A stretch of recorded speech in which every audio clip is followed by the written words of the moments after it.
আপনারা পুরা মানুষ বাইরে বাইরে করবেন, আমি দায়িত্ব নিব। আপনারা চাঁদাবাজি করবেন, আমি দায়িত্ব নিব। এইসব ছাড়াই অন্যায় যেই করবে তার বিচার হবে, কিন্তু অন্যায় নিজের হাতে তুলে নেওয়া যাবে না। এটা বাংলাদেশে এরকম কোনো আইন নাই। আপনারা যদি আইনের প্রতি শ্রদ্ধাশীল হন, আপনারা এটা করতে পারবেন না। আজকে আপনারা চিন্তা করেন, ধরেন বাড়িঘর পোড়াই দিচ্ছেন, আপনারা ওইখানে যদি একটা অকারণ যদি একজন লোক মারা যেত, তার জন্য তো মার্ডার কেস দিত। তা সেইখানে যদি আমাকে আসামি করে দিত, যে আজাদ সাহেবের নেতৃত্বে করে দিয়েছে, তখন তো সবাই চুপ থাকতেন, কোনো বাক্যই বলতেন না, চুপ। বিভিন্ন সময় বিভিন্ন গণমাধ্যমে আপনাদের আদায় জানেন সেই বাবুর দোসররা বিভিন্ন জায়গায় যে বক্তৃতায় বলেন নজরুল ইসলাম আজাদ এত চাঁদাবাজি করেছে, এত চাঁদাবাজি করছে, বলেন একটা প্রমাণ দেন আড়াই কোথা থেকে আমি 4 বছর চাঁদাবাজি করছি, বলেন। যদি কেউ একটা প্রমাণ দিতে পারেন, আমি নিজের রাজনীতি নাকে খপ দিয়ে রাজনীতি ছেড়ে দেব। ওই প্রতিবাদ দেখি আপনাদের মুখে, আপনাদের তো প্রতিবাদ দেখি না, কোথায় আপনাদের প্রতিবাদ? কোথায়? আপনাদেরকে দিয়েছি ছাড়া, নিজের কষ্টের অর্জিত টাকা দিয়েছি ছাড়া 4 পয়সা কারোর কাছ থেকে নিয়েছি কেউ বলতে পারবেন না।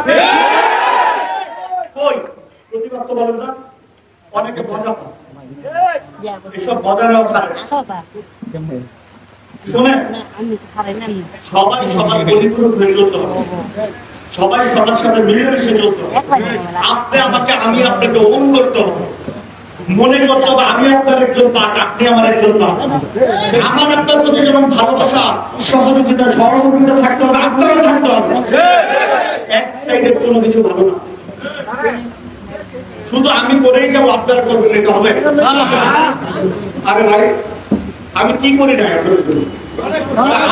অনেক করি না, আমি যা করছি আমার নেতা জননেতা তারেক রহমানের নির্দেশে করছি, সেটা আমার নেতা নির্দেশনা দিয়েছে, আমি করেছি, সেটা আমার ইমানি দায়িত্ব। কিন্তু এই যে মিথ্যাচার গুলো বলে, বিভিন্ন অপপ্রচার গুলো করে, এটা 2,500-এর জন্য হয় না?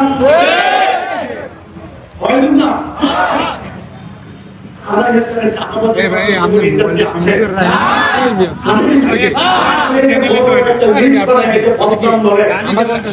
আপনারা প্রতিবাদ করেন,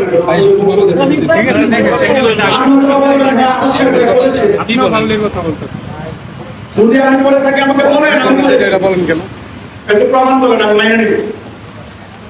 আর যদি আমি না করে থাকি, আমি করেছি বলেন, সাউন্ড একটু কম আছে, মনে হয় কিছু একটা করেছি। যদি নাই করে থাকি, তাহলে আপনাদের তারা বন্ধ করবেন, প্রতিবাদ করবেন। আমি একটা কথা স্পষ্ট বলতে, আমার নেতা জননেতা তারেক রহমান সারা বাংলাদেশে কি পরিমাণ নেতা বহিষ্কার করেছে।